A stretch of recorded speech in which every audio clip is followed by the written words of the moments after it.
First time లైఫ్లో ఒక పెద్ద స్టెప్ తీసుకుంటున్నాం. సో డెఫినెట్లీ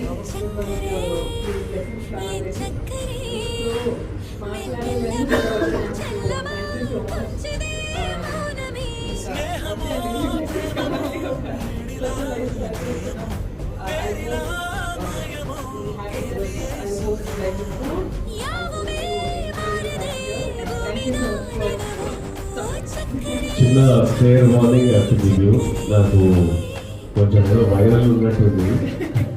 ఎవరైనా వయసులో పెద్దవాళ్ళు ఉన్నా, మీకు జ్వరాలు వస్తూ ఏదైనా ఉన్నా రషీ సైడ్ ఉందండి. నా వైపు నాకు బాధేస్తుంది. మీకు అనిపిస్తే అడ్డీయాలని లేదు, ఇది పోస్ట్ పోన్ చేయలేము, ఎట్లయినా మళ్ళీ కలవాలని వచ్చిన. So I want to tell కి మళ్ళీ రేపు జ్వరం వచ్చింది అమ్మ వీడియో